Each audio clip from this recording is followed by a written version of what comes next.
Je suis Marie-Anne pour tous ceux qui me découvrent pour leur première fois.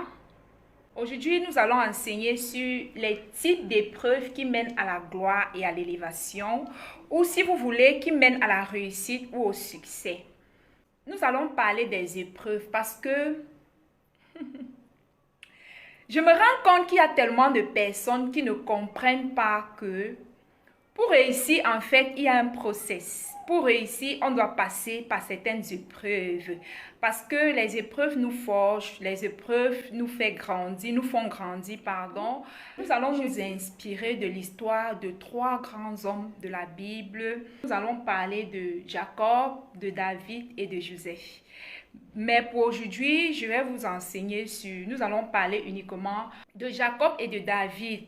En fait, ce que je vais ressortir, c'est l'attitude qu'ils ont gardée face aux épreuves, face aux difficultés. Comment est-ce qu'ils ont bravé ces difficultés-là jusqu'à arriver à l'élévation et à la gloire. Et j'espère que ça va enseigner, ça va ouvrir les yeux de quelqu'un, d'accord?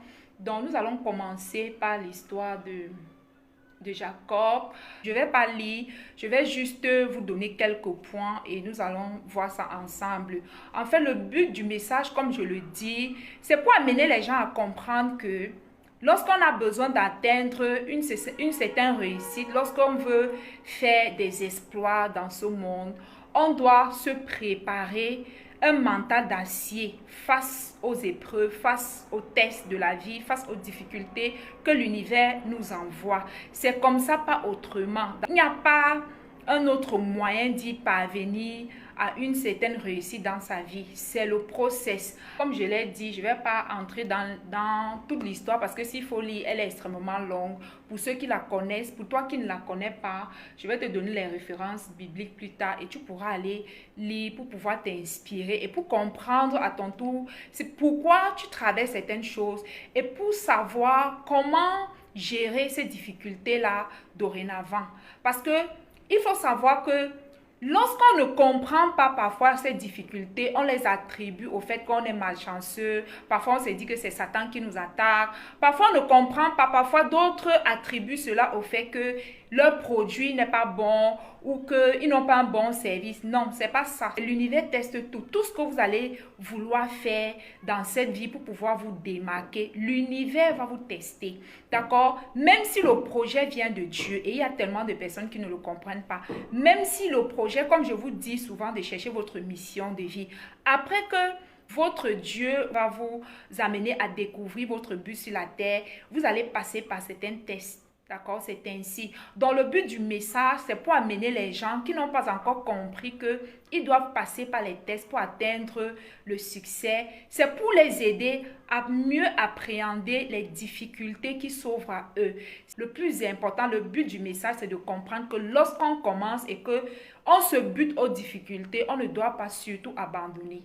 C'est pourquoi j'encourage les gens, d'accord, avant de commencer quoi que ce soit, de surtout être sûr qu'ils sont en train de faire leur but, ils sont en train de vouloir accomplir leur but parce que ça vous permet de persévérer. Parce que si tu es en train de passer par un quelconque test et il s'avère que cette mission ou ce but, cette destinée n'est pas pour toi, c'est peine perdue d'avance. Tu es en train de souffrir pour rien. J'espère que vous m'avez compris. C'est très important avant de commencer. Rassure-toi que c'est ton but, c'est ta mission.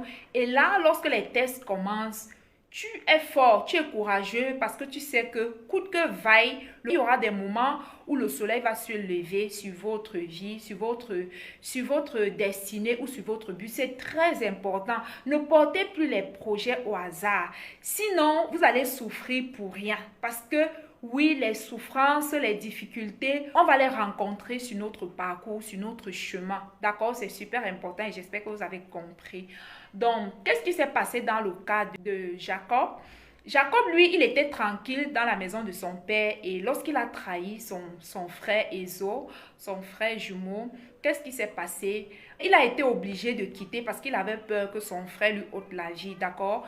Sa mère l'a instruit d'aller chez son oncle Laban. Et lorsqu'il est arrivé chez son oncle, il est tombé amoureux de sa cousine. Et étant donné qu'il n'avait pas d'argent pour faire la dot, il a pris les engagements vis-à-vis de sa famille, de son oncle, en disant qu'il va travailler 7 ans pour pouvoir la voir. C'était pour lui une manière de payer sa dot. Vous voyez à quel point les femmes étaient honorées dans l'ancien temps, vraiment.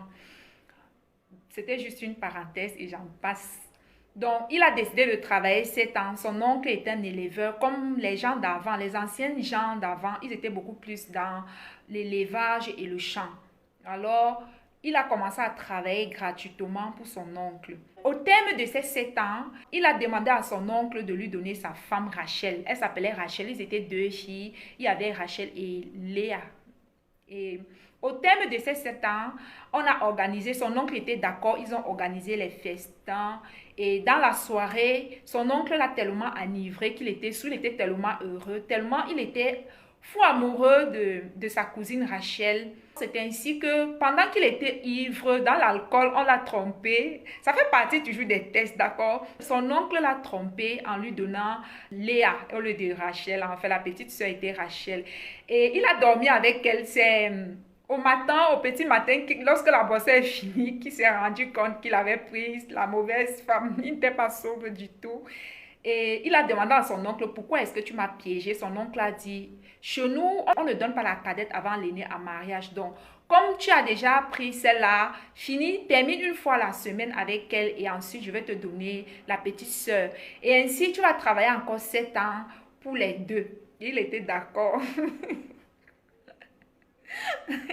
Je ne sais même pas s'il connaissait sa mission de vie et tout.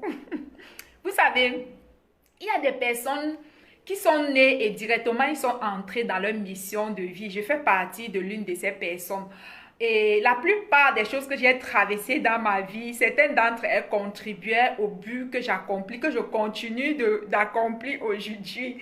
Donc, il y a certaines personnes qui ont commencé leur vie, ils sont déjà directement entrés dans la formation, ils ne le savent pas. C'est un bon matin que lorsqu'ils vont rencontrer le Seigneur et ils vont avoir la révélation de ce qu'ils ont commencé à travailler pour leur destinée depuis qu'ils étaient petits en fait. Alors, je peux dire que c'est ce qui est arrivé à Monsieur Jacob.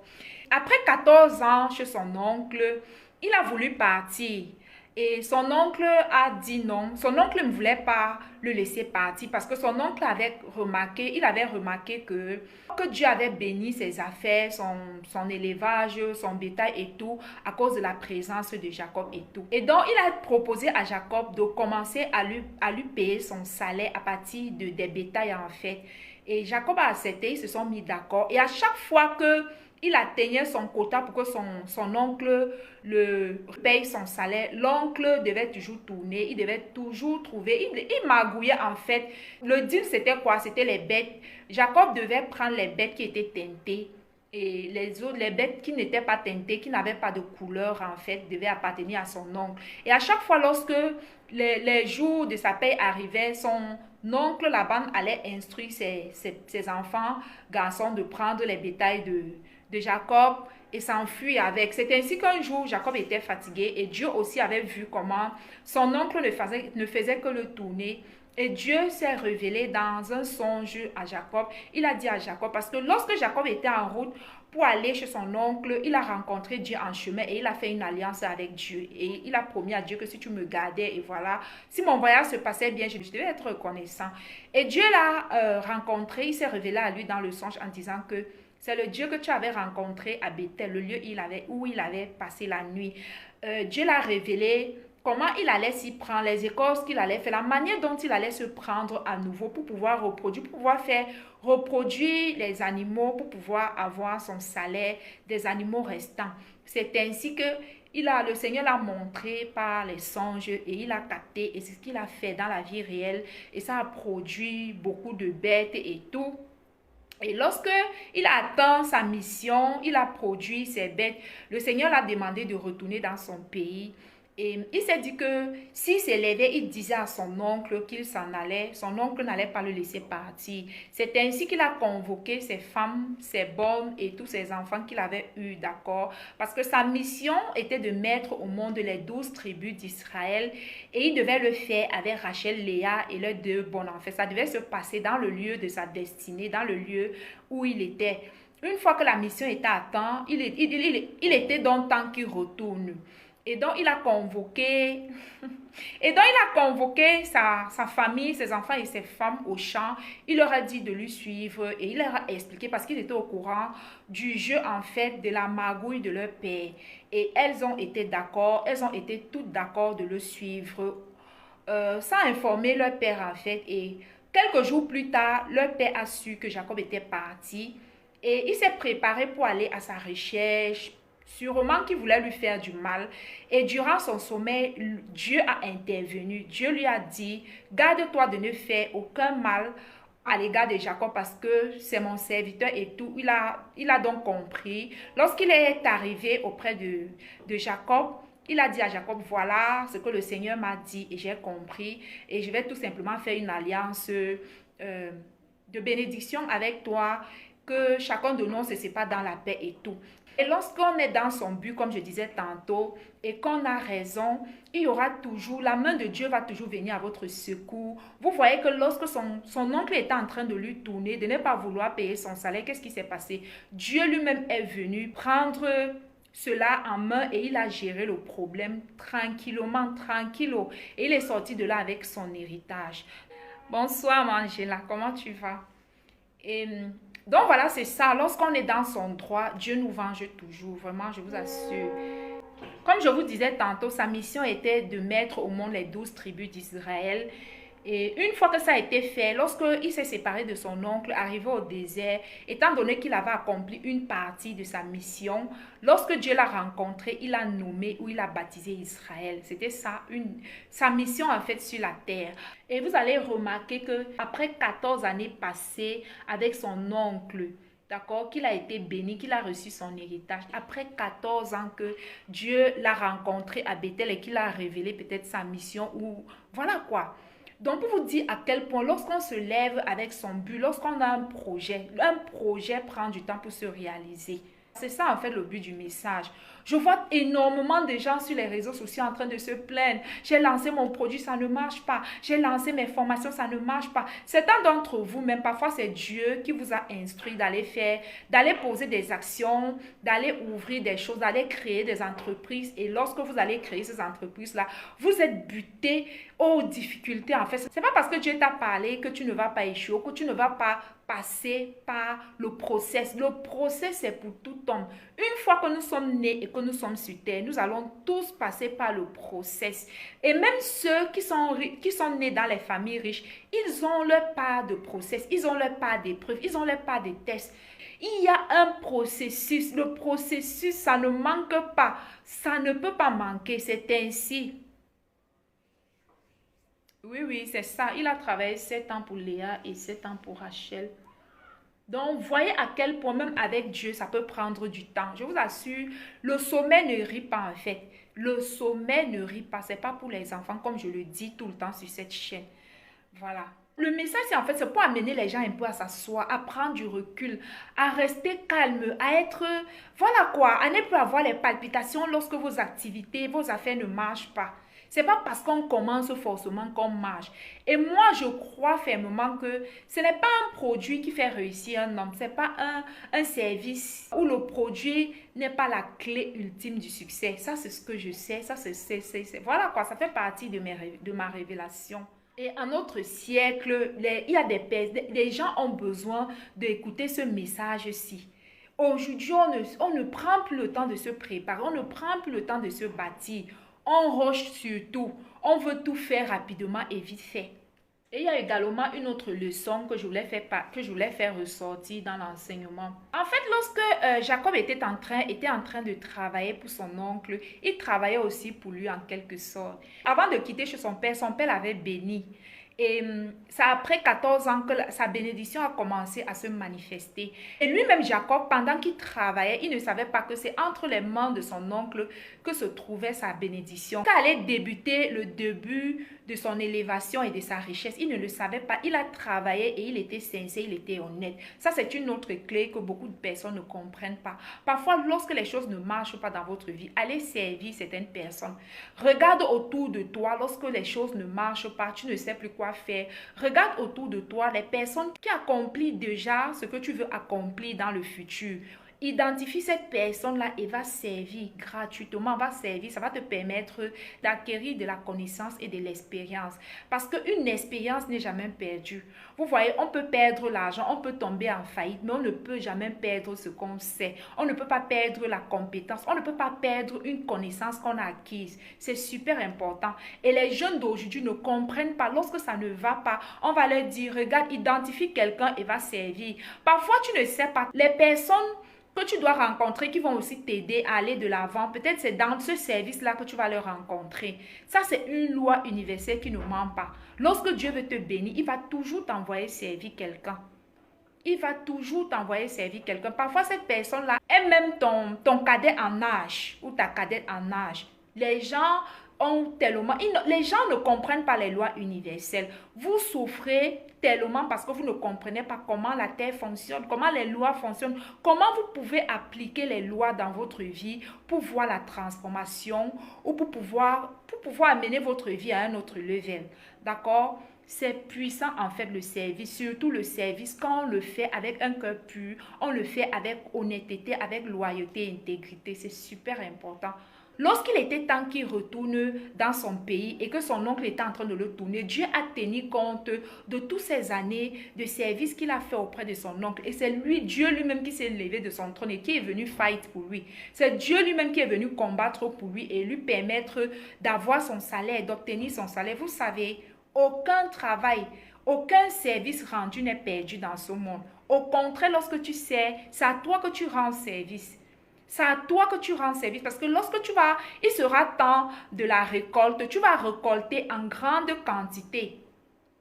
La personne qui détenait son héritage, c'était son oncle, était auprès de lui, il ne le savait pas. Imaginez un instant qu'il avait sauté comme les jeunes d'aujourd'hui. Imaginez un instant qu'il n'avait pas obéi, qu'il avait désobéi parce que je comprends qu'il a grandi. Son père était quelqu'un qui avait la crainte de Dieu. Donc on l'avait inculqué cela. C'était quelqu'un qui était en communion aussi avec Dieu. Il comprenait les lois, il comprenait certaines choses. Il était profond en fait, il n'était pas superficiel. Donc c'est pour lui-même qu'il était en train de travailler sans le savoir. Je vous assure que Dieu récompense la fidélité de l'homme. Il y a une grâce cachée dans le fait de servir quelqu'un avec bon cœur. Et la référence biblique, ça commence à partir de Genèse 25 jusqu'à, vous pouvez lire quoi, l'histoire est longue. Donc regardez toutes ces années où Jacob a passé sans murmurer, il ne se plaignait pas. Il y a tellement de personnes lorsqu'ils ont reçu, ils reçoivent leur but. Certains c'est par songe comme pour Joseph.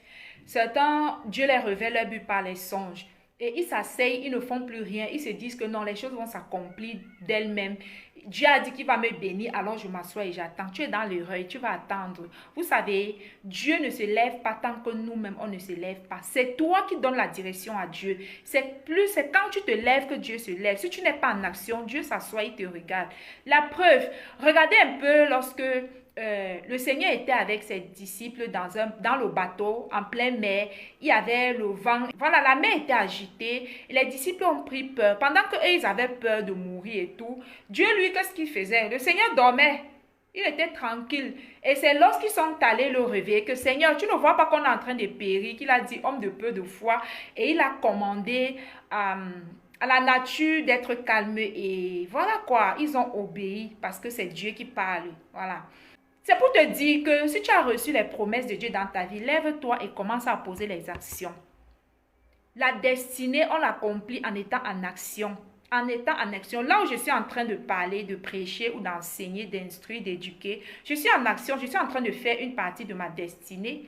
Donc, c'est à peu près ça. Tu ne peux pas juste t'asseoir et dire que oui, tu attends juste quand les choses vont aller, quand tu auras tout à ta disposition avant que tu vas te lever pour aller commencer à faire les projets que Dieu t'a instruit de faire ou que Dieu t'a inspiré de faire. Ce n'est pas comme ça que ça marche. Lorsque Dieu te révèle ton but, tu commences déjà, dès qu'il te révèle, il te montre déjà les actions à poser, tu commences à poser. Peu importe, et on ne va jamais tout te donner pour que tu commences. Jamais, on ne va jamais tout te donner. Regardez le cas de Joseph. Il est arrivé chez son oncle. Il était celui-là qui devait mettre au monde les 12 tribus d'Israël. Et ces tribus-là, il se cachait, ou ses enfants étaient dans ses entrailles et dans les entrailles de Rachel et de sa sœur. Pour lui, la première action qu'il a fait, c'est quoi? Il n'avait pas d'argent, mais qu'est-ce qu'il a fait? Il a trouvé une solution. Bon, moi, je vais travailler pendant 7 ans et tu vas me donner ma femme et je vais commencer à accomplir ma mission. Et qu'est-ce qui s'est passé? Il s'est mis en action. Science tenante, il a commencé à garder les moutons parce qu'il savait que sa réussite en fait dépendait de son travail, du fait qu'il était en train de travailler tous les jours pour pouvoir accomplir les 7 ans, pour commencer à avoir ses enfants, pour commencer à constituer le peuple d'Israël. J'espère que vous avez compris. Jamais l'univers ne va te donner tout ce qu'il faut pour commencer le but. Tu commences toujours avec lorsqu'il te révèle, en fait, tu dois commencer quelque part. Alors, arrêtez d'attendre. Lève-toi maintenant et commence à passer à l'action. Même si tu vas commencer et ça ne marche pas, vous pouvez aller sur ma page. Vous allez sur cette page, ou pour ceux qui connaissent ma page, où j'enseigne aussi. J'ai 2 pages encore. J'ai une page uniquement pour la parole. J'enseigne la parole. Et j'ai cette page-ci, où j'ai décidé aussi d'enseigner dessus de temps en temps.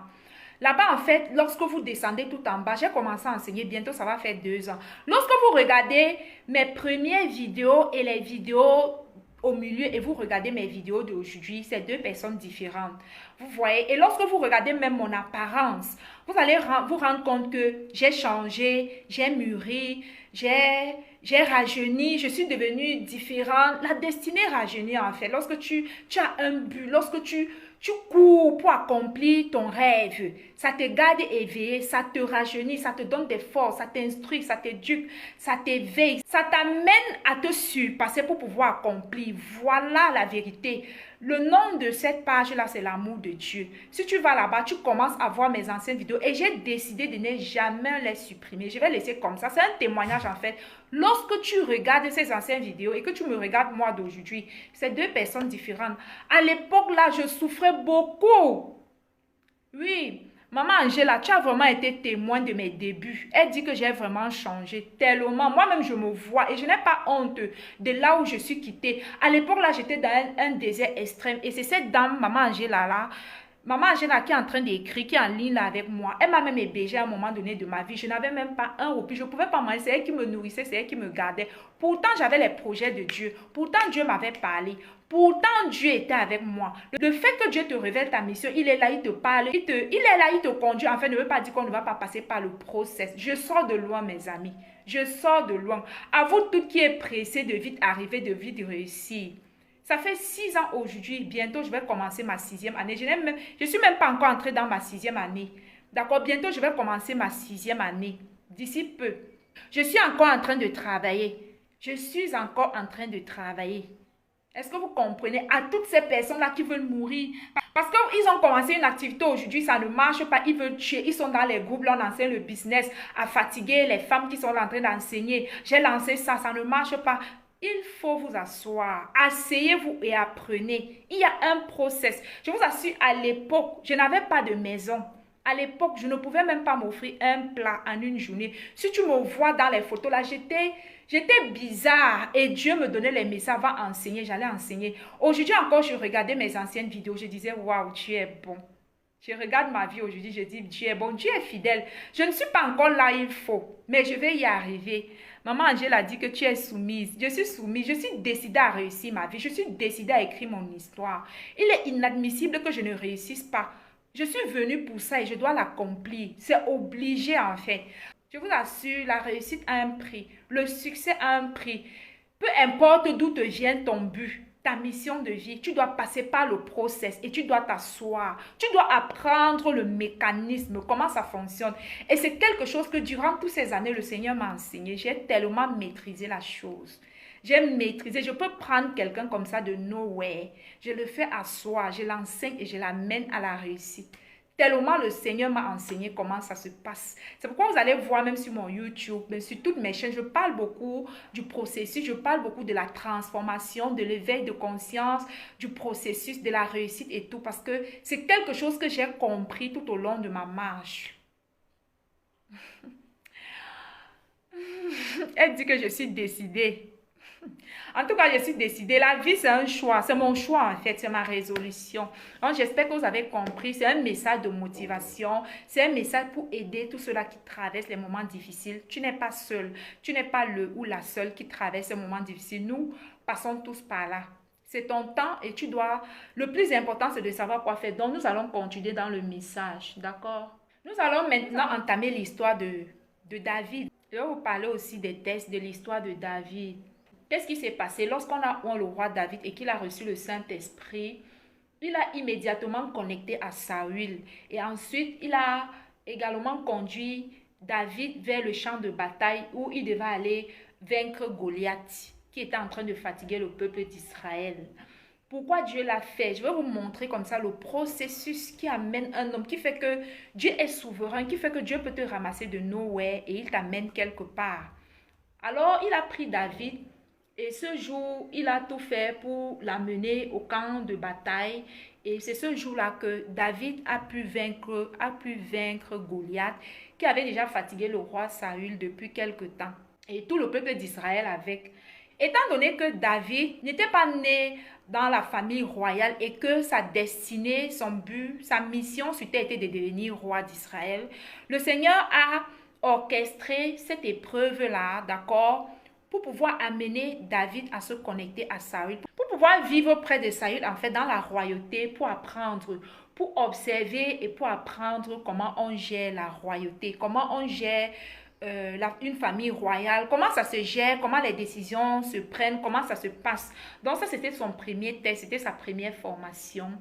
Et le deuxième niveau de sa formation, une fois qu'il a vu comment ça se passait dans la maison du roi, maintenant, il fallait que Dieu le fasse aller également à l'extérieur, continuer son apprentissage. Donc, qu'est-ce qui s'est passé?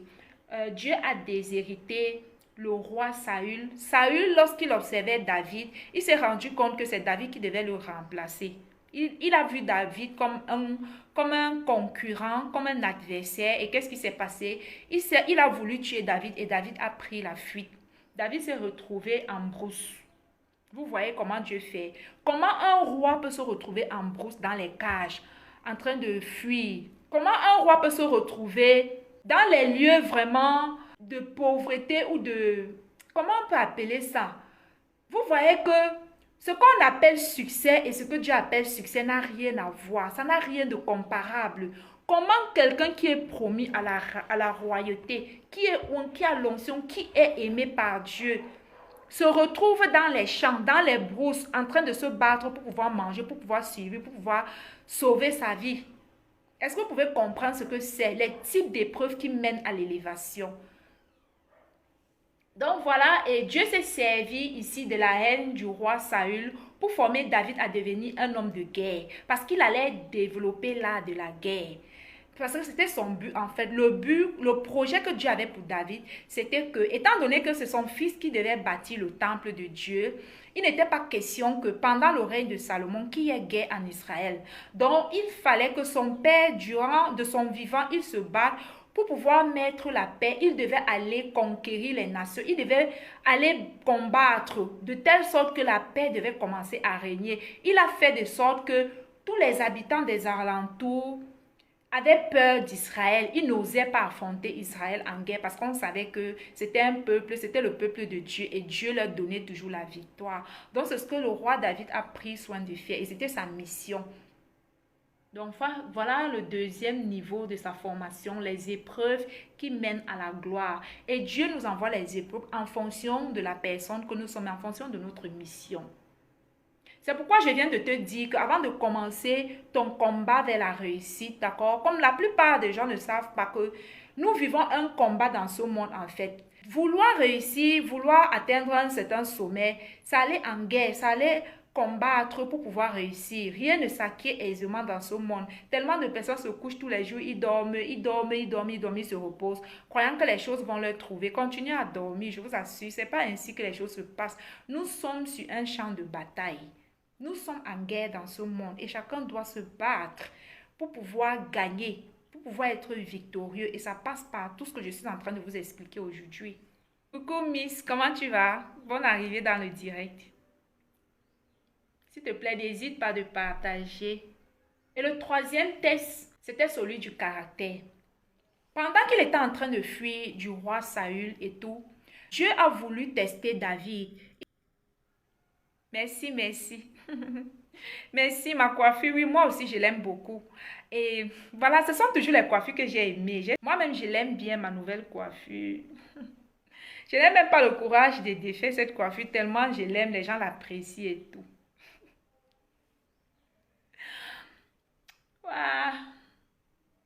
Je ris pourquoi? Parce que si je t'explique comment le commencement de cette coiffure, tu vas pas me croire. Les gens vont m'écouter, ils vont se moquer de moi. C'est pourquoi je souris en fait. Cette coiffure, c'est... Un jour, je suis restée parce que, bref, lorsque j'étais dans le monde, j'aimais beaucoup me coiffer comme ça à un moment donné. Et alors, l'année passée, je me suis dit, oh Seigneur, j'aimerais encore recommencer à me coiffer comme ça m'allait bien, j'aime bien cette coiffure-là. Et il n'a rien dit.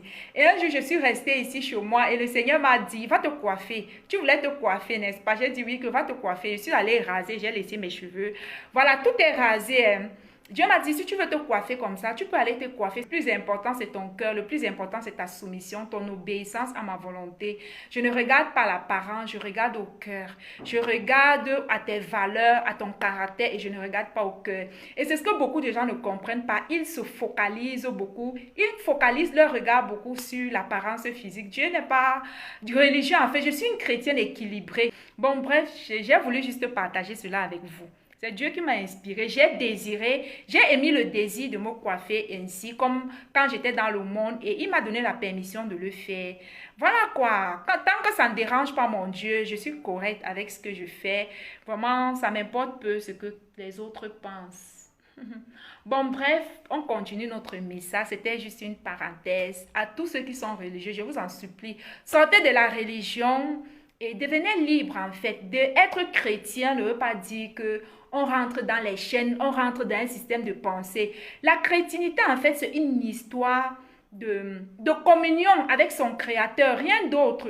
D'obéir à ce qu'il dit que tu dois obéir, c'est tout. Donc le reste là, vraiment c'est les détails. Donc, nous allons continuer. Le troisième test était celui du caractère, comme je disais tantôt. Qu'est-ce qui s'est passé?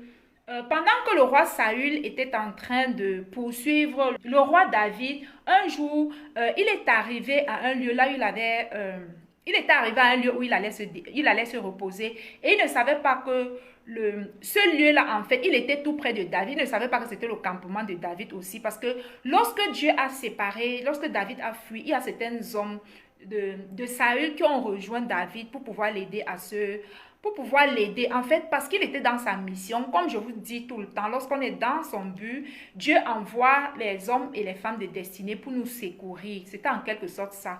Donc, il était avec ses vaillants guerriers, ses vaillants héros, avec ses ministres qui devaient continuer à marcher avec lui après dans la royauté, en fait. Alors, ce jour-là, lorsque le roi David s'est rendu compte que le roi Saül était tout près de lui, qu'est-ce qu'il a fait? Il est parti, au lieu de le tuer, il ne l'a pas tué, il a coupé, c'était un morceau de son vêtement. Voilà, il a coupé un morceau de son vêtement et tout, c'était un morceau du drapeau. Voilà, je m'en souviens plus très bien. Et il est parti, il s'est éloigné, il a appelé le roi Saül pour lui dire que voilà, si le Seigneur il t'avait livré entre mes mains, si j'étais comme toi, j'avais un mauvais cœur, je pouvais te tuer, mais tu es un oint de Dieu, roi, je t'honore et je te respecte, je ne peux pas te tuer. Vous voyez, il passait au test sans le savoir, il ne le savait pas, il ne le savait pas, vous voyez. Il ne le savait pas et il a passé son test du caractère, il a passé le test de la loyauté avec Dieu, de l'intégrité et de la patience. Il pouvait tout d'un coup se dire que waouh. Et il y avait certains de ces gars qui ont dit que mais on peut le tuer. Voilà Saül qui veut te tuer. Depuis là, il veut te tuer. Une fois, étant donné que le Seigneur l'a livré entre tes mains, pourquoi tu ne le tues pas? Il a dit que je me garde de le faire. Je ne peux jamais, à grand jamais, je ne pourrais toucher à un oint de Dieu. D'accord? C'est très important d'honorer les personnes. C'est super important. Il honorait l'onction de Dieu. Il honorait l'appel de Dieu dans la vie de Saül. Il a refusé d'attenter à sa vie. Il a refusé d'être partisan de celui-là qui va faire tomber un oint de Dieu, en fait. Il a refusé de le faire. Il pouvait le faire. Et c'est ce que la plupart des gens font. Parce qu'ils ne comprennent pas que ils sont dans les tests. Qu'est-ce qui se passe lorsque une opportunité se présente? Lorsqu'ils souffrent jusqu'à un moment. Lorsqu'une opportunité se présente à eux, ils ne réfléchissent pas pour voir si cette opportunité-là est une opportunité ou bien c'est un test. Ils ne savent pas. Et pourquoi? Parce que la plupart des personnes n'ont pas le caractère. La plupart des gens ne sont pas loyaux. Ils ne sont pas intègres. La plupart des gens, tout pour eux, c'est vouloir réussir. Ils s'en foutent s'ils vont faire du mal, s'ils vont détruire les autres pour pouvoir réussir leur vie. Et parfois, vous êtes testé ainsi. Et lorsque l'univers t'envoie ce genre de tests et tu tombes, tu compromets ce que tu fais, ce que tu avortes ta destinée, tu avortes. Peut-être qu'il te restait quelques secondes ou quelques semaines pour réussir, pour que ton élévation ait lieu. À cause de cette épreuve de la loyauté, de la patience, de l'intégrité que tu n'as pas réussi, tu avortes ton miracle. Beaucoup d'entre vous, vous avortez vos miracles tous les jours, tous les ans, tous les jours. Même aujourd'hui, il y a quelqu'un qui a avorté son miracle à cause de la compromission. Parce que vous n'avez pas du caractère, vous n'avez pas des limites. Enfin, vous ne vous êtes jamais fixé des limites en disant que non, moi je marche dans l'honnêteté. Tout ce qui est honnête, je le fais. Peu importe si je suis en train de souffrir. Je voulais dire que certaines personnes se disent que ils peuvent tout faire pour pouvoir réussir. Ils s'en foutent si c'est quelque chose d'illégal ou d'illégal en fait. Et quand vous faites ça, vous avortez votre miracle, votre élévation. C'est super important d'avoir du caractère, de se fixer des limites en tant qu'être humain. Ce sont des limites que tu te donnes toi-même dans ta vie. C'est ça le caractère, te dit que peu importe ce que je vis, peu importe ce que je traverse, je vais être honnête, je vais être loyal, je vais être intègre. Peu importe, je ne pourrai jamais compromettre mes valeurs.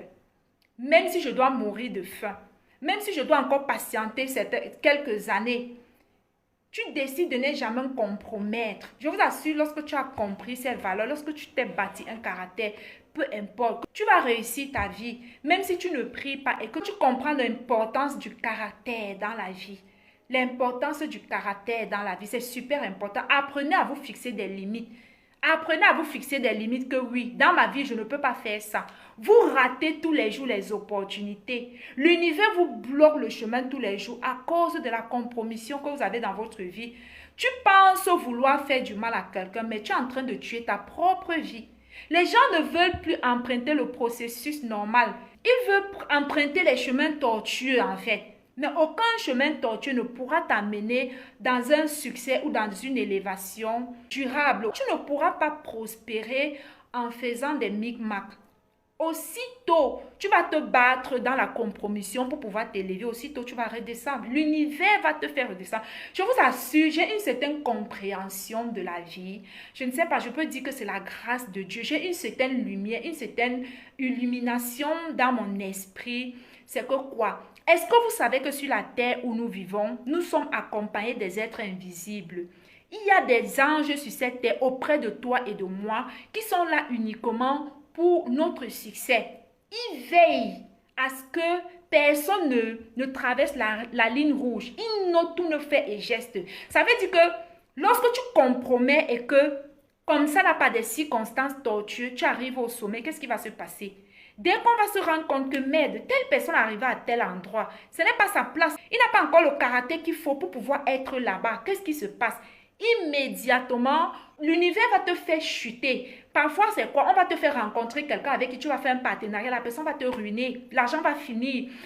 Tu peux faire un accident où ça requiert beaucoup de millions pour pouvoir t'opérer, pour pouvoir sauver ta vie. L'argent finit. Tu retournes à la caisse départ. Mes amis, comprenez la sagesse que je suis en train de vous partager aujourd'hui.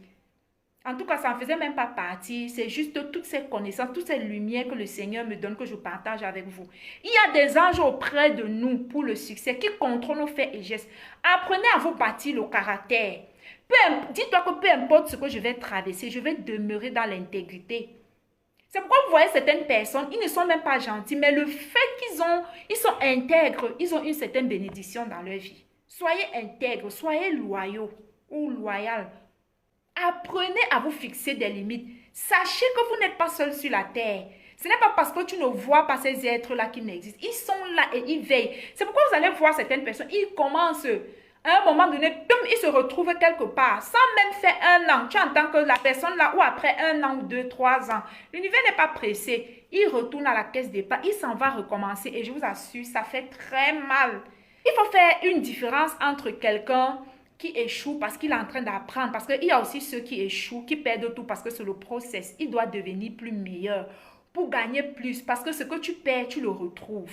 Vous comprenez? C'est extrêmement important. J'espère que ce message-là vous instruit. Arrêtez de courir. On ne roche pas. Imaginez-vous s'il avait compromis. Il avait tué le roi Saül. Dieu ne l'aurait pas élevé. Et qu'est-ce qu'il aura perdu? Il aurait perdu lui-même tous ses anneaux de bonheur, tous ses exploits qu'il a eus, peut-être même le nom qu'il a eu dans la parole de Dieu, d'accord, il n'aurait pas la voix. Il aurait peut-être changé les plans de Dieu. Il aurait, voilà quoi, son fils ne serait pas devenu roi. Il aurait privé toute une génération de la grâce et de la bénédiction et du bonheur. Vous voyez? Donc le fait que tu te compromets, tu ne veux pas prendre le process. C'est à toi que tu fais du mal en fait. Tu prives toi-même du bonheur. Tu prives ta génération parce que, voilà quoi, tu prives tes enfants du bonheur. Apprenez à emprunter le process. Vous allez voir que Dieu a tellement honoré le cœur de cet homme que Dieu l'a surnommé l'homme selon mon cœur. Dieu connaît qui est qui. Pourtant, il en a eu l'occasion de tuer Saül à maintes reprises. À maintes reprises, il en a eu l'occasion de le tuer. Mais il a décidé que Dieu qui m'a appelé, je vais rester patient, je vais rester persévérant, peu importe même si je suis dans la brousse, peu importe si je bagarre avec les serpents dans la brousse pour pouvoir dormir, peu importe ce que je vis, ce que je traverse, je vais attendre le temps de Dieu, je vais attendre le bon moment. Je vais attendre. Celui qui m'a oint n'est pas un homme. Il m'a oint et quand le moment viendra, il va m'élever. C'est ce qui s'est dit. Et il a travaillé la vertu de la patience. Ça fait partie du caractère qu'on doit développer. Il a dit que non, c'est Dieu lui-même. Le jour que Dieu va me juger digne d'être roi, de prendre le siège de la royauté, Dieu lui-même, il a le pouvoir de tuer Saül. Et c'est ce qui s'est fait. Lorsque Dieu l'a testé comme ça plusieurs fois, il n'a pas tué Saül. Qu'est-ce qui s'est passé? Dieu lui-même, il s'est chargé du cas de Saül. Et David est devenu roi. Il a eu des beaux jours que on dit que David est mort étant rassasié des jours heureux. Bien qu'il était en train de combattre pour la paix en Israël, mais il était heureux, il avait toujours la victoire. Dieu l'avait armé avec ses ministres de guerre que quand il se mettait à la guerre, il pouvait tuer une seule personne, pouvait tuer des millions et des milliards de personnes. Tellement les gars, vous voyez, tellement Dieu avait pris le temps de former les gars à la guerre. Est-ce que vous comprenez? Tellement de personnes, lorsque Dieu vous appelle, vous êtes assis, vous ne développez pas vos talents. Dieu ne peut pas élever un homme sans son talent, sans ses potentiels. Sa mission de vie est en accord avec ce que Dieu t'a donné. Dieu te réveille, il te dit, va développer, c'est avec ça que je vais t'utiliser. Vous êtes assis. On vous dit dans les églises qu'il ne faut pas suivre sa passion. Vous savez, ce n'est pas parce qu'on a un titre, j'honore et je bénis tous les hommes de Dieu. Mais ma mission aussi, c'est d'ouvrir les yeux. Ce n'est pas parce qu'on a un titre d'apôtre, de pasteur qu'on sait tout. Dieu n'élève, allez étudier la vie de tous les hommes que Dieu a bénis. Dieu n'élève pas un homme sans passer par son talent.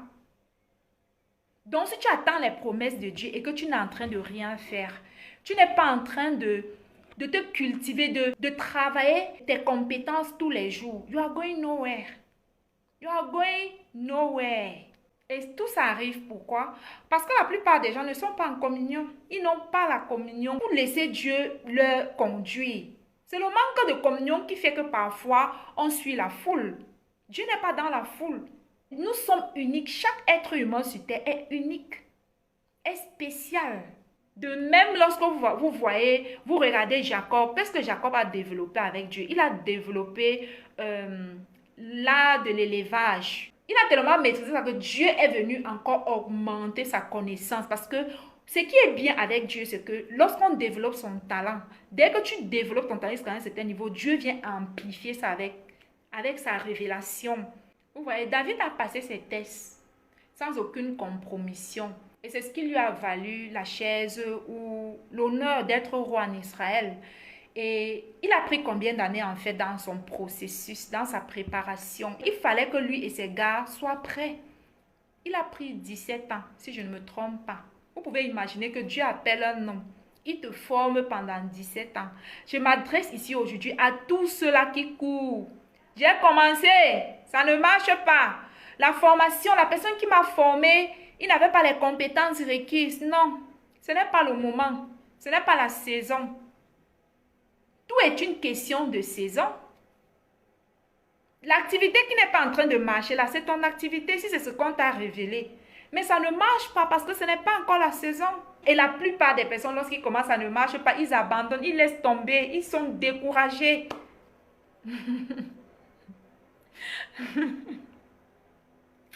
Je bénis vraiment Dieu de m'avoir enseigné, je vous assure. Il y a beaucoup de bénéfices à s'asseoir au pied du maître pour apprendre de la vie.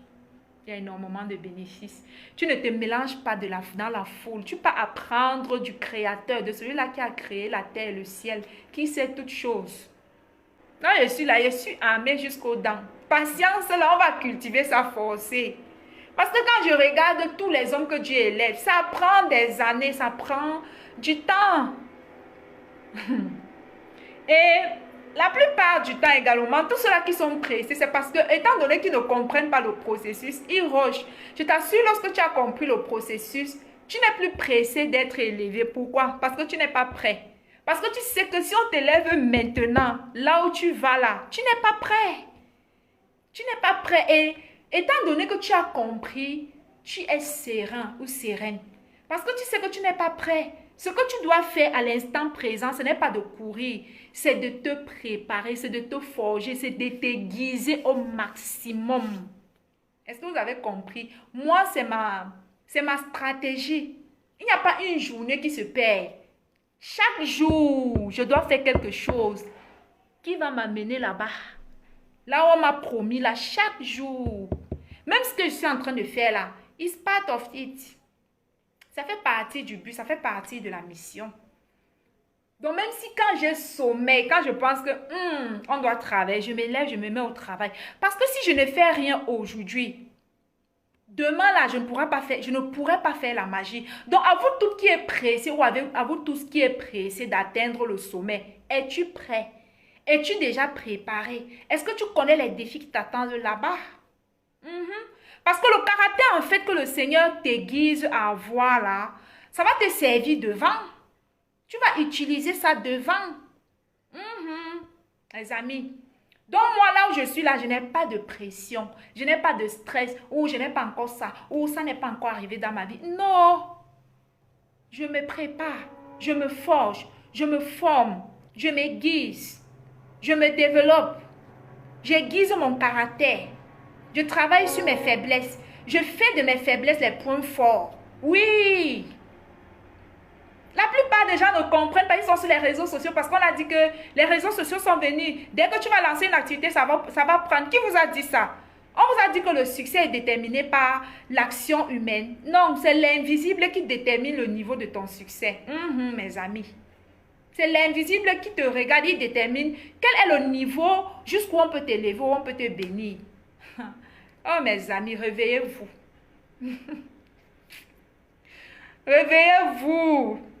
Ce n'est pas l'action que tu fais, ce n'est pas trop l'activité qui t'amène au succès. The best version, c'est ce que tu as compris du succès qui t'amène au succès. Quand tu as compris ça, tu commences à réussir là où tu es. Tu commences à faire des choses tous les jours qui vont dans le sens de ton but. Tu n'es pas dispersé, tu es focus. Quand je dors avec un œil. Je vous assure, je ne peux pas dormir toute une nuit. Que je fais quoi au lit? Mon frère, je travaille le jour et travaille la nuit. Je travaille le jour et travaille la nuit. On m'a déjà forgé comme ça. Chaque jour, je dois poser une action, aussi minime que soit-elle. Je dois dormir en me disant, waouh, j'ai fait ça. Demain, ce ne serait plus la même, c'est une autre action. Lorsque Jacob était en train de regarder le bétail de son oncle, il ne savait pas que c'est de là que sa richesse allait sortir. Donc l'action que tu poses aujourd'hui, là, que tu refuses de poser, tu ne sais pas si cette action-là, c'est là-bas que tu devais rencontrer cette personne de destinée. Vous retardez vos vies tout le temps parce que vous ne pouvez pas voir comme Dieu voit. Maximisez toutes les actions que Dieu vous demande de poser parce que tu ne connais pas l'action gagnante pour ta destinée. C'est pourquoi je suis là pour enseigner, parce que je sais que ça va aider quelqu'un à voir clair. Ça va aider quelqu'un à ne plus stresser, à ne plus frustrer, à ne plus être frustré. Que pourquoi je ne réussis pas? Pourquoi ma vie ne marche pas? Ce n'est pas le moment. Il y a un process. La réussite n'est pas le fait d'un hasard. On ne réussit pas sa vie par hasard. C'est toute une planification que tu planifies déjà aujourd'hui. Et quand tu comprends ça, tu ne vas jamais me voir me plaindre que je n'ai pas gagné ça aujourd'hui, je n'ai pas eu ça, je n'ai pas fait ça. Non. Je suis dans le contentement. Je me contente de ce que j'ai. Parce que je sais que ma vie là, je vais quelque part. Parce que je sais que je ne suis même pas prêt. Vous voulez des choses et vous n'êtes même pas prêt. Est-ce que si on te donne la réussite que tu veux là, tu sauras gérer? Est-ce que tu vas connaître même la signification de ça? Est-ce que tu vas savoir vraiment ce qu'il te faut faire? Comment tu dois gérer? Et lorsque tu ne t'es pas formé et que tu arrives, si ça te surprend, c'est pourquoi vous voyez la plupart des personnes que la réussite a surpris, ils sont où? Ils retombent aussitôt qu'ils se sont élevés. Aussitôt. Parce qu'ils ne sont pas prêts. Asseyez-vous et apprenez de la vie. Asseyez-vous et planifiez vos vies. Planifiez vos vies. On ne réussit pas du jour au lendemain. Ça prend du temps. Quelqu'un a besoin d'être délivré par ce message-ci. Ça a pris 17 ans à Dieu pour élever David. L'élévation est sucrée lorsqu'on est arrivé là-bas. Lorsqu'on est passé par la grande porte. Quand tu arrives là-bas, c'est sucré à mort. Mais si tu arrives là-bas que tu es passé par la mauvaise porte, ça va être amer. Ça va être amer. Et je vous parle souvent de certaines personnes qui sont arrivées au succès. Leurs concurrents ou bien leurs adversaires, étant donné qu'ils connaissaient leurs faiblesses, ils ont utilisé leurs faiblesses là pour les faire descendre et prendre leur place. C'est ce qui s'est passé avec celui qu'on appelle Dominique Strauss-Kahn. Et ça se passe énormément dans la vie. Dis-toi que là où tu parles, il y a beaucoup de personnes qui veulent ta place. Et une fois que si tu n'es pas préparé et qu'ils connaissent tes faiblesses, ce qui va se passer, ils vont se servir de ces faiblesses-là pour t'éjecter et te remplacer. Vous pensez que le succès joue? Ça ne joue pas. Ça ne joue pas. Regardez un peu chez David. Lorsqu'il était roi, son propre fils a voulu prendre sa place. Son propre fils. Imaginez qu'il n'était pas préparé. Son fils allait le détrôner. C'est ce qui t'attend lorsque tu arrives au sommet. Tes adversaires, là, il y a des gens qui vont vouloir ta place. Ils vont vouloir te tuer. Ils vont vouloir te faire descendre. C'est ce qui se passe en haut. On va te faire certaines propositions que si tu n'avais pas pris le temps de travailler sur ton caractère, tu vas fléchir. Tu vas compromettre parce que tu as entendu, waouh, ça c'est un contrat d'1 million de dollars. Parce que tu as compris un contrat d'1 million de dollars, disons seulement un contrat de, peut-être tu n'avais jamais touché 5 000 euros. Tu arrives comme ça subitement, le succès te surprend, te dit que bon, ça c'est un contrat de 100 000 euros, supposons. Étant donné que tu n'as pas pris le temps de te former, tu n'as pas pris le temps de te bâtir, tu ne comprends même pas ce que c'est que le succès, tu ne sais même pas que ceux qui te proposent là, ce sont tes adversaires, ils veulent te faire descendre. Ta chair va commencer à te démanger. Ouais, il faut que... Tu ne vas même plus dormir parce que l'argent parle. Oui, oui, oui, l'argent parle. Je vous assure que l'argent parle. L'argent parle. C'est pourquoi vous voyez certaines personnes, quand la richesse les surprend, ils commencent à passer leur vie, les nuits en boîte de nuit. Ils ne se reposent pas, ils n'arrivent plus à dormir parce que l'argent lui dit que lève-toi, va me dépenser. Vous ne savez pas. Vous jouez quoi? Quand tu vas entendre 100 000 euros, 100 000 dollars, tu vas dire que merde, on sort d'où? Tu vas prendre sans savoir que c'est ta chute. Comme ça que tu vas commencer à dégraisser. Directement, on va te remplacer. Méfiez-vous. Prenez le temps. Donc vous voyez, si le roi David n'était pas préparé, si ses hommes de guerre n'étaient pas préparés, son propre fils allait prendre sa place. C'est ce qu'il y a au sommet. Vous qui voulez courir, je veux réussir, je veux, asseyez-vous et apprenez. On apprend le succès, mes amis. Plus ta mission est musclée, plus ton désir va traîner. Oui, plus ton élévation est grande, plus ton désir va durer, plus tes tests vont durer. Parce qu'il faut qu'on te prépare. Je vais un peu vous prendre l'exemple dans la vie normale pour nous qui sommes africains. Lorsqu'on veut introniser un roi, n'est-ce pas que lorsque on prend le nouveau roi, on va l'amener dans une chambre, on va l'enfermer pour un certain nombre de temps, on va l'initier avant de le ramener. C'est la même chose. Comprenez cela. C'est la même chose. Lorsque tu vas atteindre un certain succès, quand tu aspires au succès, tu vas passer par le même processus. Les choses se passent devant nos yeux, mais on refuse. Bon, parfois, on n'a pas mûri pour pouvoir comprendre. C'est très normal. S'il vous plaît, partagez le message. Donc, je disais tantôt que lorsque ta mission est est grande, en fait, ça va prendre beaucoup plus d'années. Vous voyez, pour Jacob, ça l'a pris 14 ans, pour David, 17 ans. Et pour certaines personnes, ça prend 3 ans. J'ai connu des personnes qu'après 3 ans, Dieu a commencé à le bénir. Chez certaines personnes, c'est 7 ans. Chez certaines personnes, c'est 10 ans. Chez certaines, 12. Et chez certaines personnes, c'est 40 ans. Moïse a pris 40 ans chez Jéthro au désert.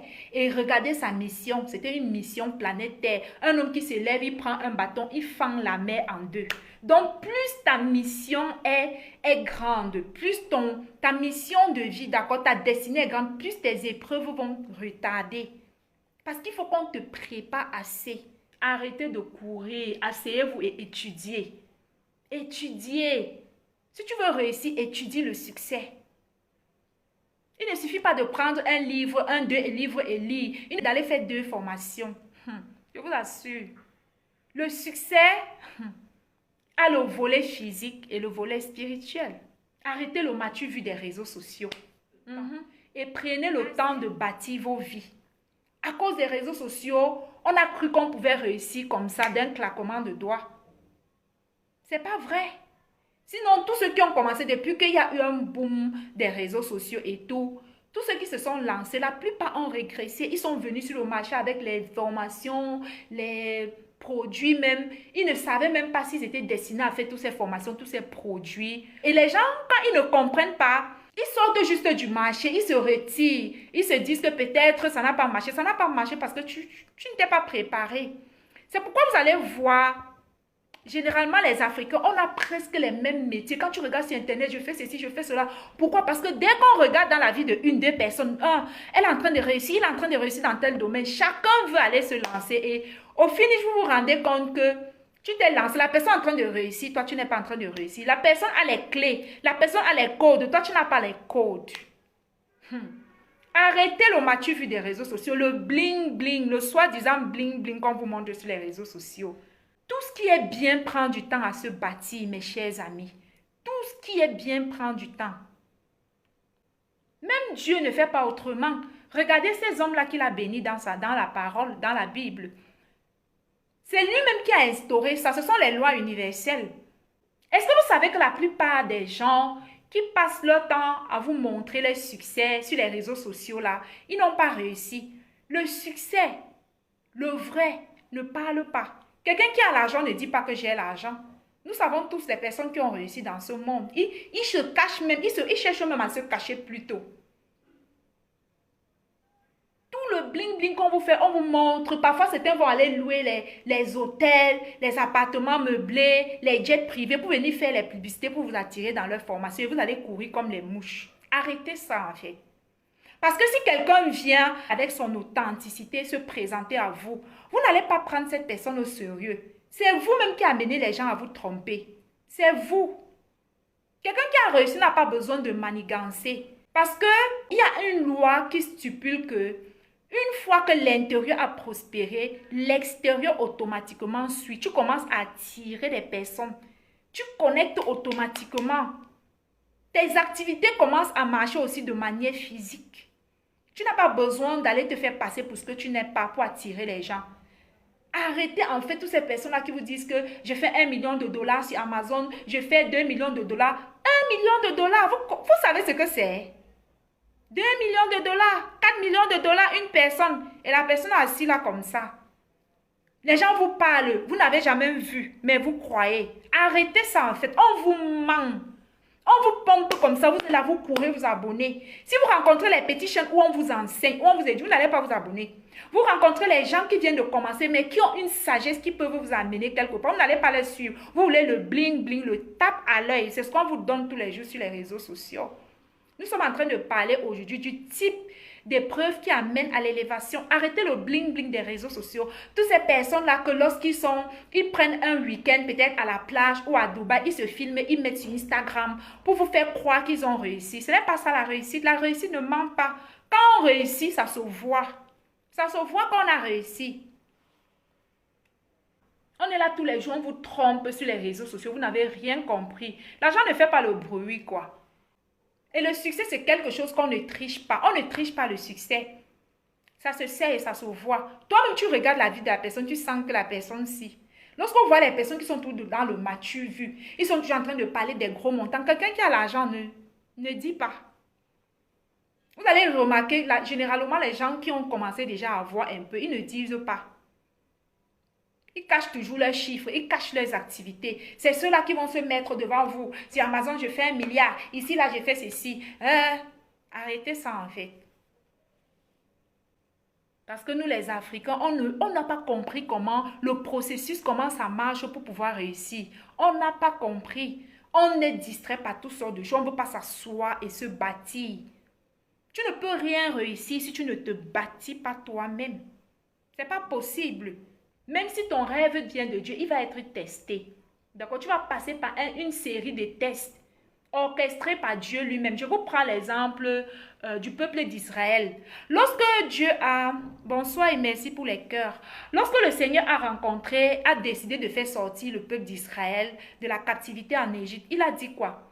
Il a dit que je vais les faire passer par le désert pour ne pas qu'ils soient tentés de retourner en Égypte en voyant la guerre et toutes les difficultés qu'ils allaient rencontrer dans le désert. Vous voyez, il y avait un chemin le plus court, il y avait un chemin qui était court, d'accord? Dieu a dit que non, si je les laisse emprunter le chemin le plus court là, lorsqu'ils vont vivre les difficultés, les tests, les épreuves, durant ce chemin, ils vont vouloir retourner en Égypte. Ils vont vouloir retourner en Égypte, accepter vivre dans la soumission, accepter la vie qu'ils avaient, que de choquer les tests en fait qui devaient les amener à la terre promise. D'accord, c'est le parcours de chaque individu sur la terre, je vous assure. On n'arrive pas à la terre promise sans passer par le désert. Mon peuple, je vous aime tellement, s'il vous plaît, apprenez de la vie. Apprenez de la vie, arrêtez de courir. Dieu le savait. Et donc, qu'est-ce que Dieu a fait? Dieu a dit que non, je vais les faire passer par le désert. Parce qu'au désert, il n'y a pas de route. Au désert, il n'y a pas de GPS. Au désert, tu ne peux que compter sur la grâce de Dieu pour te conduire. Oui, parfois tu traverses les difficultés, tu ne sais pas quoi faire. C'est ça le désert. Tu n'as aucune réponse. Tu es là comme ça, tu ne sais pas si tu vas à gauche, si tu vas à droite. Bien que Dieu leur a fait passer par le désert, ils avaient toujours ce désir-là de retourner en Égypte. C'est ce que vous faites tous les jours. Dieu t'a ramassé quelque part, il t'a amené sur ton processus. Parce que c'est difficile, tu es là en train de dire, waouh, tu commences à penser, ah, quand j'étais dans le monde, je mangeais les gros poissons. Quand j'étais dans le monde, je m'habillais bien. Quand j'étais dans le monde, je ne manquais pas d'argent. Mais tu étais déjà dans l'autre camp. Comment, si tu es dans l'autre camp, on va te fatiguer? Tu es déjà dans le camp avec lui. Tu es déjà dans le camp de l'ennemi. Pourquoi il va te fatiguer? Au contraire, c'est quand tu es dans le camp de Dieu qu'il va venir bien te fatiguer pour te faire croire que Dieu n'est pas capable, pour te faire croire en fait que lorsque tu étais avec lui, la vie se passait bien. Et certaines personnes, lorsqu'ils sont face aux tests, d'accord, de l'univers, que l'univers leur envoie pour les travailler, qu'est-ce qu'ils font? Ils préfèrent lâcher prise. Ils retournent dans le monde. Beaucoup sont retournés dans le monde comme ça parce qu'ils n'ont pas compris que merde. Quand j'étais dans le monde, les choses marchaient pour moi. Pourquoi quand je donne ma vie à Dieu, c'est en ce moment que les choses commencent à être difficiles. Et c'est ce qui s'est passé au désert quand Pharaon a laissé le peuple partir, il a encore dit, mais c'est toujours Dieu, hein? Vous jouez avec Dieu. Il est fort, je vous dis, craignez Dieu. Dieu lui va encore toucher le cœur de Pharaon, que suis-le au désert. Parce que quand ils ont vu Pharaon et ses chars venir vers eux, ils ont commencé à crier, Moïse, pourquoi tu nous as amenés ici? Mieux on mourrait en Égypte, on devait nous enterrer au moins, on devait avoir un sépulcre. Maintenant, tu nous as amenés ici. Si on meurt ici, on va sécher comme ça en l'air, nous et nos enfants. Mais on reste en Égypte. On reste en Égypte faire l'esclavage. Je vous assure. Tu dis ça tout le temps. Pourquoi? Tu veux tout le temps retourner en Égypte. Pourquoi? Parce que tu n'as pas encore vu la gloire qui t'attend. Tu n'as pas encore vu. Demande qu'on te montre la gloire qui t'est réservée. Si tu vois, si tu sais. C'est pourquoi je dis tout le temps, avant de commencer votre processus vers la réussite, cherche à te découvrir, cherche à connaître ta mission de vie. Parce que si tu vois ta mission, tu auras la force mentale pour pouvoir tenir. Tu vas pouvoir tenir bon pour y arriver, je vous assure. Parce que quand tu marches comme ça à la tâton, tu ne connais même pas ce qui t'attend devant. Tu ne sais même pas si tu vas réussir. C'est facile de lâcher, c'est facile d'abandonner. Mais une fois que tu as vu, une fois que tu sais, une fois que tu connais, une fois que ton but est gravé dans ton subconscient, mes amis. Plus personne ne peut te dérouter. Tu sais où tu vas, tu sais qui tu es, tu sais ce qui t'attend devant. Donc, tu fais fi de tout ce qui t'entoure, des désavantages qu'il y a autour de toi. Et pour David, en fait, c'était la référence biblique, c'est à partir de 1 Samuel, verset 16, jusqu'à, vous allez lire jusqu'à vous arrêter, en fait, parce que c'est, l'histoire est, voilà quoi, elle progresse. Je vous parlais tantôt des épreuves que Dieu lui-même, il orchestre. Il a lui-même fait, il te porte, il te jette dedans. Comme ce qu'il a fait au peuple d'Israël. Il savait très bien quelles étaient les épreuves par lesquelles son peuple devait traverser au désert. Mais quand même, il a choisi le désert. Comme je disais tantôt, il y a les épreuves que c'est Dieu lui-même qui orchestre. Comme par exemple dans le cas de Joseph. Après le rêve, après qu'il ait donné le rêve à Joseph, qu'est-ce qui s'est passé? Il s'est plutôt... Non, pour le peuple d'Israël, pardon, pour le peuple d'Israël, c'est lui-même qui a orchestré, les a envoyés au désert. Et pour Joseph, quand il a donné le rêve à Joseph, qu'est-ce qui s'est passé? Il s'est servi de la haine que lui portaient ses frères pour l'amener comme esclave en Égypte. Parfois, Dieu lui-même, c'est lui qui orchestre. Parfois, il se sert parfois des autres pour te mettre dans, pour te jeter dans la fosse au lion. Il te dit maintenant, choc, fire. Et le ciel s'assoit. On observe, on s'assoit, on voit... on voit le représentant du ciel sur la terre. On dit qu'on va voir. Est-ce que vous savez que Dieu fait ça tout le temps? Il t'envoie les épreuves et puis s'assoit. Il croise les bras. Il veut voir comment tu vas faire. Il va voir jusqu'où tu peux... tu peux résoudre les problèmes, les cas compliqués, les équations difficiles.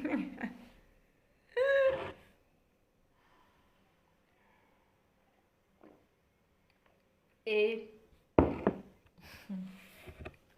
j'ai vraiment l'honneur de vous apporter tous ces messages. C'est pourquoi? Parce que... comment je sais tout ça? Parce que moi-même, je suis passée par tout ça, en fait. Donc, je peux comprendre, je comprends. Voilà quoi, je suis passée par là. Donc, c'est une école. Je suis une ancienne de cette école. Et je continue de passer. Mais une fois qu'on devient mature, une fois qu'on sort du bébé spirituel, d'accord? On commence à comprendre comment ça fonctionne, on s'y habitue, on avance, on vit sa vie. On embellit sa vie même avec les épreuves, on rend sa vie belle. C'est ça le but en fait, on lâche prise. Comment Dieu amène réellement quelqu'un à l'élévation? Très peu de personnes connaissent les mécanismes que Dieu use pour propulser l'être humain à la gloire ou à la manifestation de sa destinée. Très peu de personnes le savent. Les gens sont sur terre, ils font le suivisme. Quand ça la marche, tout le monde se roule dedans. Ouh. Quand ça, il va, ça ne marche pas, il se lève encore, il s'assoit. Il oublie qu'il a ses activités à l'intérieur de lui-même. Il oublie de se connecter à lui-même pour chercher ce qui doit marcher pour lui. En chacun de vous, il y a ce qui doit marcher pour toi. Je suis un peu comme le Jean-Baptiste de mon temps. Je suis là pour vous enseigner. Tu n'es pas obligé de faire ce qui marche pour quelqu'un. En toi, il y a ce qui doit marcher pour toi. C'est en toi. Cherche-le, découvre-le et fais tes activités. Ça ne veut pas dire que ça ne peut pas être la même chose que pour les personnes, mais il y aura toujours un trait de différent. Tu auras toujours quelque chose de plus que les autres parce que tu es toi. Ton histoire, c'est ton histoire. Personne n'a une histoire identique à la tienne. S'il vous plaît, comprenez cela. Arrêtez de vous rouiller lorsqu'on dit que c'est la cosmétique qui marche. Tout le monde entre dans la cosmétique et tu vois, après quelques années, tu vas voir les entreprises vont fermer. Tellement de personnes ont investi dedans. Ils ont investi beaucoup de millions et ça n'a pas marché pour eux. Ceux qui réussissent là, que vous essayez d'imiter là, ils ont le code. Ils ont le code du succès. Ils ont le code qui mène à l'élévation. Ils savent que là où ils sont assis là, hein, venez 1000, vous allez fermer et eux ils vont continuer à régner dans ce domaine. C'est leur domaine, ils ont découvert la clé. Seigneur, aide mon peuple à comprendre cela. Très peu de personnes connaissent le mécanisme qui mène à l'élévation. On est seulement dehors, de gloire en gloire, oui, au succès. On court, mais on ne comprend pas vraiment, véritablement ce que ça veut dire. Au-delà de la prière et du jeûne, il y a aussi le caractère que Dieu recherche avant tout sur un homme. Au-delà de la prière et du jeûne, il y a le caractère que Dieu recherche. Il y a le caractère que Dieu veut bâtir. Donc, ça veut dire que lorsque tu traverses, quand tu as compris que Dieu te teste parce qu'il veut que tu manifestes un certain caractère, lorsque dorénavant tu es dans une épreuve, cherche la leçon à tirer derrière l'épreuve que tu es en train de traverser. Derrière chaque épreuve est cachée une clé, en fait. Une clé de la réussite. Derrière chaque épreuve que tu traverses, il y a une clé. Ou des clés, ça peut être une sagesse, une connaissance que tu dois avoir. Ça peut être une information que Dieu veut te permettre d'avoir. Pourquoi je suis assise là, je vous donne toutes ces clés, toutes ces informations? Parce que j'ai moi-même réussi certaines de mes désirs. Et à chaque désir, j'ai reçu une clé, une connaissance, une sagesse, une intelligence. Ainsi de suite. Tu arrives ici, on te met face à tel désir ou face à une épreuve ou à un test. Tu cherches la clé jusqu'à ce que tu trouves. Quand tu trouves la clé, qu'est-ce qui se passe? C'est un peu comme... Vous avez souvent vu Flamboyant, ou c'est Flamboyant que les Français jouent à l'époque où il y a un groupe de personnes, on cache les réponses dans les épreuves difficiles. Telle équipe va d'abord aller jouer, ils vont se battre jusqu'à ils vont trouver la clé. Et au finish, lorsqu'ils vont regrouper toutes ces clés, ils vont prendre toutes ces clés-là, ils vont aller ouvrir une porte. Et lorsqu'ils vont ouvrir une porte, ce sera dans cette porte-là, en fait, dans cette chambre, ils vont trouver le trésor. C'est comme ça que Dieu bénit un homme. Donc, à chaque fois que tu obtiens une clé, à chaque fois que derrière une épreuve, tu obtiens une clé, on peut dire que c'est un montant d'argent que tu as gardé dans le monde spirituel. On va encore t'amener une autre épreuve. Tu réussis à sortir de là avec une sagesse, une connaissance. Tu obtiens la deuxième clé. Ça t'enrichit, ça enrichit ton savoir, ça enrichit ton savoir-faire, ça enrichit, ça te donne, ça augmente tes capacités, ça t'enrichit en tant qu'individu, ça augmente ta valeur en tant que personne sur le marché. Ainsi de suite jusqu'à ce que tu vas pouvoir obtenir toutes ces clés-là que Dieu t'envoie, tous ces tests-là, en fait, c'est pour te cultiver, c'est pour t'amener à grandir. Et c'est au finish, tout l'ensemble de ça là maintenant qui va te permettre d'accéder au trésor final. Et lorsque tu accèdes au trésor final, tu vas savoir comment utiliser à bien ce trésor-là parce que pendant les épreuves, tu as appris, tu t'es formé. Tu connais en fait, le but en fait, c'est que tu sais le pourquoi on veut t'enrichir. Le but en fait de l'élévation, c'est pour un but. C'est pourquoi vous allez voir les motivateurs ou tous ceux qui enseignent souvent dans les livres audio, on vous dit que lorsque tu veux réussir, tu dois avoir un objectif. Et lorsque tu atteins cet objectif, il faut penser à quelque chose que tu vas donner lorsque tu vas atteindre. Il faut écrire dans un cahier que lorsque je vais atteindre tel objectif, le plus grand objectif, je vais donner quelque chose en contrepartie. Voilà encore une autre clé que je viens de vous livrer. Donc, il n'y a rien pour rien. Lorsque l'univers t'élève, lorsque l'univers te permet d'avoir une certaine gloire, un certain succès, c'est pour un but. C'est pour une mission. Tu vas avoir l'argent là, c'est pour faire quelque chose. Donc, il y a toujours une contrepartie que tu dois enlever dans ton argent, dans ton succès, dans tout ce que tu as eu pour pouvoir donner aux autres. Moi, en ce moment, certaines clés qu'on m'a données, je suis là souvent en train de partager avec vous. C'est ça en fait. Tu contribues aussi au bonheur des autres. Tu contribues aussi à instruire les autres personnes. C'est pourquoi vous remarquerez que dans ce monde, les gens qui sont extrêmement riches, chaque moment, vous allez comprendre que tel milliardaire a donné un chèque des milliards d'euros pour une association. Ça, c'est le contrepartie. C'est ça qui soutient sa richesse. C'est ce qui fait qu'il peut continuer à prospérer. Ça, c'est une autre clé que je viens de vous donner. Il n'y a rien pour rien. Pourquoi tu veux être béni? Étant là-bas, qu'est-ce que tu vas apporter? Quel est ton apport? Quelle est ta contribution pour l'humanité? C'est pourquoi depuis vous voulez réussir pour toi. Si tu veux réussir pour toi, on va te bloquer. L'univers va s'assurer que tu ne fasses même pas un pas. Parce que quand tu vas réussir là, qu'est-ce que tu vas apporter quoi à qui? Les gens ne comprennent pas. Ils sont dehors, ils se battent, c'est pour eux. En fait, il a toujours été question des autres. Si tu veux réussir, il faut servir les autres. Voilà le secret. Arrêtez d'être individualiste.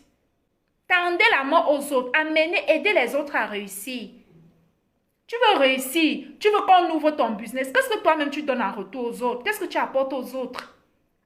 C'est une autre clé. Je suis en train de vous partager plusieurs clés dans cette vidéo. Donc voilà la raison pour laquelle parfois vous ne réussissez pas. Parce que dans ton objectif, dans ton but de vouloir réussir, tu n'as fait aucun projet que l'univers peut voir que oui. Tu as dit que quand tu vas réussir, voilà ce que moi je vais faire à mon niveau. Et même si tu arrives à réussir un peu, il y a un certain sommet que tu ne vas pas atteindre. Parce que tu n'as pas encore compris qu'à ta réussite est attachée, la délivrance de beaucoup de personnes, la réussite aussi de plusieurs personnes. S'il vous plaît, ayez l'amabilité, la gentillesse de pouvoir partager ce message. C'est très important pour amener quelqu'un à comprendre. Pourquoi Dieu nous teste? Parce qu'il ne veut pas qu'on soit des nains spirituels. Il veut nous voir être équilibrés dans notre vie. Dieu est intéressé à nous faire grandir et à faire grandir également notre foi. Voilà pourquoi il va vous tester afin d'affermir cette foi-là que vous avez dans votre cœur. Dieu veut te voir progresser dans ta vie. C'est pourquoi on t'envoie les tests. Il veut que tu deviennes plus mature jusqu'à atteindre la stature parfaite. Nous, les chrétiens, on peut dire Christ. Sinon, il y a des hommes spirituels qui ne sont pas forcément chrétiens. Ça, je le sais. Je vous ai dit que je suis une chrétienne équilibrée. Il y a plein d'êtres humains ici sur la terre qui ne vont pas dans les églises, mais ils sont spirituels, d'accord? Je le sais ça. Il y a des hommes qui sont très spirituels. Certains hommes que vous taxez ou certains êtres humains à l'église, on taxe souvent de sectaires là. Ce sont les enfants de Dieu. Ils sont connectés à Dieu en fait. Voilà quoi. Il y a des gens qui sont dans le monde mais qui sont de Dieu. Je parle de Christ ici parce que je suis chrétienne, mais mes messages s'adressent à tous les hommes. Ce sont les lois universelles que j'enseigne. Les lois universelles, c'est pour tout le monde. Il veut faire mourir l'enfant qui sommeille en nous. Voilà pourquoi on nous teste, parce qu'on veut qu'on acquiert de la maturité. C'est pour qu'on aille en eau profonde, d'accord, qu'on grandit dans la compréhension des mystères de la vie spirituelle et dans la compréhension de la vie physique. En fait, le monde dans lequel nous vivons a des codes. Que ce soit dans le domaine spirituel, il y a des codes pour pouvoir réussir. Que ce soit dans le domaine physique, il y a des codes pour pouvoir réussir. Donc voilà pourquoi on va tout le temps vous tester. L'univers va tout le temps vous tester. Parce que c'est prévu que pour atteindre un certain seuil de bénédiction, il faut déjà avoir ou manifester un certain caractère, un certain entendement des lois universelles ou de la connaissance de la vie naturelle. Il faut déjà avoir une certaine compréhension de la vie, de l'existence. Sinon, tu vas demeurer dans ton état, à ce niveau, tu ne vas pas beaucoup progresser dans la vie. C'est pourquoi on nous teste tous. Tous les hommes sont testés, je vous assure, tous les hommes. Le monde que vous voyez là est codé en fait. Et pour le décoder, il faut comprendre comment le Créateur l'a designé. Le monde que nous vivons, dans lequel nous vivons, on dort, on se lève, on travaille, on cuisine, on mange, on fait la fête, a des codes. C'est pourquoi depuis que vous allez remarquer que la majeure partie des êtres humains ne progressent pas véritablement dans leur vie. C'est pourquoi vous allez voir, on va vous dire que la fortune du monde appartient à 3%. Donc sur cette terre-là, les familles qui dominent ce monde, c'est 3% seulement. Parce qu'ils ont compris tout ce que je suis en train de vous expliquer au-delà. Ça, c'est une partie, ce n'est pas tout. Il y a aussi d'autres parties. Et je crois que progressivement, je vais vous enseigner tout cela. C'est pourquoi la vie nous teste, pour qu'on devienne mature, pour qu'on comprenne comment les choses fonctionnent. Quand Dieu nous teste, c'est parce qu'il veut aussi se révéler en nous. Et ça ne peut se faire qu'à travers des épreuves et des tests de tout genre, en fonction de chaque personne, d'accord? En fonction de chaque personne. Parfois, Dieu nous teste parce qu'il veut se révéler à nous. Je vous prends un exemple. Lorsque le peuple d'Israël est arrivé au désert, ils avaient oublié Dieu. Ils ont vécu tellement longtemps en Égypte qu'ils faisaient déjà comme les Égyptiens. Ils avaient les idoles et tout. Quand Pharaon se rapprochait d'eux, quand le peuple criait, Moïse a demandé à Dieu, qu'est-ce que je fais? Il a dit, tends ta main sur la mer et je vais fendre la mer en deux et ils vont passer. Le peuple va passer. Quand tu vis une telle scène, qu'est-ce qui se passe? Automatiquement, ça t'ouvre les yeux sur la grandeur de Dieu, quoi. C'est quand on est face au mur, devant une situation chaotique, et quand Dieu nous relève de cette situation, on dit, waouh, Dieu là est grand. Hein? C'est comme ça que Dieu se révèle à l'homme. Il crée des situations difficiles pour se révéler à toi. Pour que à chaque fois que tu arrives, quand tu veux déjà tu arrives, tu es en train de nager, par exemple, ça ne va pas, c'est difficile. Une fois que l'eau veut déjà t'engloutir, il vient, il te sort de là. À chaque fois que tu traverses ces épreuves, c'est comme des clés que tu conserves. Et c'est ça, au final, qui te donne l'attachement à Dieu. Tu comprends que non. C'est pas important de compromettre. Mais tu restes attaché à Dieu, aux valeurs de Dieu, parce que Dieu est capable de faire toutes choses quand il veut et comme il le veut. C'est ça en fait. Donc à un moment donné, Dieu, ce qu'il veut lorsqu'il nous envoie les épreuves, c'est qu'il veut se révéler à nous. Il ne veut plus que tu parles de lui comme ce Dieu-là, que tes parents t'ont dit qu'il y a Dieu, ou que tu écoutes, on te dit que Dieu, Dieu, Dieu. Il veut que tu connaisses qui il est réellement.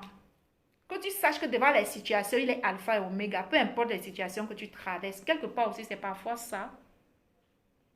Et vous allez voir qu'à chaque épreuve que le peuple d'Israël traversait dans le désert, c'est quand ils avaient soif, jusqu'à ils voulaient déjà mourir de soif, que Dieu va dire à Moïse que prends le bâton, tape le rocher et l'eau va sortir.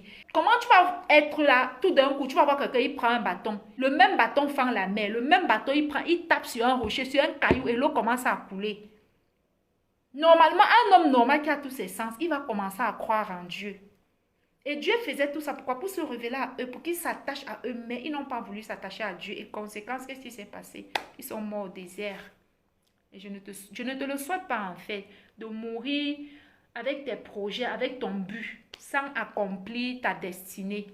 Mourir dans la frustration, mourir en étant vaincu par la vie. C'est terrible en fait, c'est frustrant. On meurt avec tellement de regrets. Arrêtez parfois de fuir les épreuves que l'univers vous envoie. Parce que généralement, les épreuves, c'est à deux revers. Il y a le revers qui fait mal et il y a le revers que lorsque tu trouves, tu perces le mystère caché derrière le test, tu arrives à obtenir cette connaissance-là. Ça t'augmente, ça te fait grandir. Ça t'éduque beaucoup. À chaque fois que l'univers allume un petit feu, d'accord, on essaie de te mettre, de te plonger dans ce feu-là pour pouvoir t'épurer, pour faire sortir en toi le bon caractère. Tu ne fais que sauter. Et à force de sauter, en fait, tu avortes ta destinée, tu finis par échouer ta vie. Parce que l'épreuve n'est pas là pour te tuer, elle est là pour te former, en fait. C'est un lieu de formation. Un peu comme lorsqu'on allait à l'école, on devait passer parfois les nuits blanches parce qu'on étudie. Et tant que tu ne passais pas la classe, tant que tu ne réussissais pas, tu n'allais pas à la classe supérieure. C'est pareil avec les épreuves de la vie. C'est pareil avec les épreuves de la vie. Nous sommes sans cesse à l'école de l'univers, mais la plupart des personnes ne le savent pas. Lorsqu'ils traversent des situations, ils cherchent tout le temps, ils appellent tel. Est-ce que j'ai un problème de loyer? J'ai un problème de ceci. Dans mon foyer, ça ne va pas. Mes enfants sont rebelles en ce moment. Qu'est-ce que je peux faire? Au lieu de t'asseoir pour tirer de cette épreuve-là ce qu'il faut. Vous commencez à appeler les gens à gauche, à droite pour qu'on t'aide à résoudre le problème. Oui, on va t'aider à résoudre les problèmes. On va shortcut ton épreuve. Et lorsque tu court-circuites l'épreuve, lorsque tu arrêtes ton épreuve au milieu, tu n'as pas compris que c'était une épreuve. De deux, tu n'as pas obtenu la clé qui était cachée derrière. Qu'est-ce qui va se passer? L'épreuve va revenir. Donc, vous êtes régulièrement au désert. Constamment, vous vivez le désert. Mais de différentes manières. À chaque saison, il y a ça. À chaque saison, vous ne sortez jamais du désert. C'est ce qui se passe dans vos vies. Parce qu'à chaque fois qu'on allume un petit feu pour te bâtir, pour épurer ton foyer, pour que tu tires les leçons de ces mariages-là, pour que demain tu ailles aussi relever les mariages des gens. Pourquoi on nous envoie les épreuves? Pour que demain, si c'est dans le mariage que Dieu va t'utiliser ou l'univers va vouloir t'utiliser, il va faire en sorte qu'à un moment donné, ton mariage traverse les difficultés. Les difficultés, ce n'est pas pour que tu te sépares de ta femme, de ton mari. C'est pour que demain, tu vas faire les conférences, tu vas écrire les livres, tu vas éduquer aussi les couples. Tu vas pouvoir aider, tu vas te servir de toutes les clés que tu as eues durant toutes ces années que Dieu a éprouvées, l'univers a éprouvé ton couple, pour pouvoir aider d'autres couples à se bâtir. Est-ce que vous avez compris? Voilà le but de la vie. Par tes épreuves, tu peux découvrir même ta destinée. À partir des épreuves que tu as tout le temps, tu peux savoir. Voilà la vérité. Parfois, on t'a appelé dans le domaine de l'éducation des enfants. À un moment donné, l'univers va permettre qu'entre toi et tes enfants, ça ne marche pas. Et derrière ça, chaque année, tu vas pouvoir tirer des leçons. Derrière tout ce que tu travailles avec tes enfants, tu vas pouvoir tirer des leçons. Tu vas d'abord souffrir pour un temps. Tu vas essayer de comprendre. Tu vas tirer des leçons. Et à un moment donné, la vie de tes enfants sera restaurée. Et tu vas sortir de là avec une connaissance profonde. Et de cette connaissance-là, tu vas pouvoir aider les autres. Ce que je suis en train de vous enseigner aujourd'hui, je vous donne ça comme ça en 1 heure. Mais est-ce que vous savez que ça m'a pris des années pour avoir cela? C'est ça en fait la réalité. Les épreuves en fait à deux revers. Le revers, lorsque ça fait mal, mais à un moment donné, Dieu va te montrer comment tu peux faire pour monétiser ça en fait. C'est pourquoi je vous dis qu'en vous est caché votre business. Ton business, en fait, c'est ton histoire, est cachée dans ton histoire. Ton argent est caché dans ton histoire. Et comme beaucoup de personnes ne comprennent pas le secret, les codes de la vie, ils sautent tout le temps les épreuves. Pourquoi on t'a envoyé en prison? Pourquoi tu as eu l'accident? Pourquoi ton mariage s'est brisé? Pourquoi tu as les difficultés financières? Pourquoi tu es malade? Il y a un but attaché à tout ce que vous traversez. Vous voulez toujours la facilité, quoi. Allez toujours regarder dans la vie de ceux qui ont déjà obtenu leur code. Ils sont assis dans leur montagne d'influence. Vous voulez venir les imiter. Que telle personne fait telle chose. Je vais aussi faire, ça va marcher. Niet. La personne a payé le prix pour être là. Donc, à toi aussi d'aller payer ta part de prix. Tant que tu ne payes pas le prix, tu n'auras aucun droit légal de pouvoir t'asseoir dans un domaine d'activité et de régner. Vous pensez que la vie là se vit comme ça. Hein? Je vous assure, il y a les codes. Il y a les codes. Et si tu ne comprends pas les codes, s'il n'y a personne pour t'enseigner les codes, ta vie va passer comme un livre. Comme l'histoire, le livre d'histoire qu'on raconte, comme ça passe comme ça. Continuez à vous distraire au lieu de vous asseoir pour bâtir vos vies, pour apprendre déjà à comprendre ces choses-là et d'utiliser aussi tout ce que-là pour vous bâtir. Je vous disais tantôt, ne trichez pas en fait, laissez le processus se faire. Apprenez à lire derrière les lignes. Lorsque tu triches, tu vas mettre fin à l'épreuve parce que les gens vont venir t'aider. Tu vas appeler ton secours. Mais d'un moment à l'autre, la même épreuve va revenir sur une forme différente. Faites attention. On ne vit pas la vie juste comme vous voyez. Et tant qu'on n'a pas compris la leçon ou le caractère que Dieu cherchait à développer en nous par cette épreuve, on va reprendre l'épreuve. C'est pourquoi vous allez voir le peuple d'Israël, d'accord? Qu'est-ce qui se passait? Quand ils arrivaient dans un désert où ils avaient soif, ils avaient soif. Ils ne tirent pas la leçon. Ils ne tirent pas le caractère. Ils ne découvrent pas la révélation de Dieu. D'accord? Ils ne saisissent pas le mystère qui est caché derrière les difficultés. Qu'est-ce qui se passe? Dès qu'ils trouvent l'eau, ils boivent. Ils partent dans un autre désert. Arrivés là-bas, il y a encore une autre difficulté. Ils ont passé leur vie comme ça à tourner. 40 ans, ils sont morts. Sauf quelques hommes. Et ceux-là qui ne sont pas morts, c'est parce que quoi? Ils ont compris. La vie que vous voyez, mes amis, a des codes.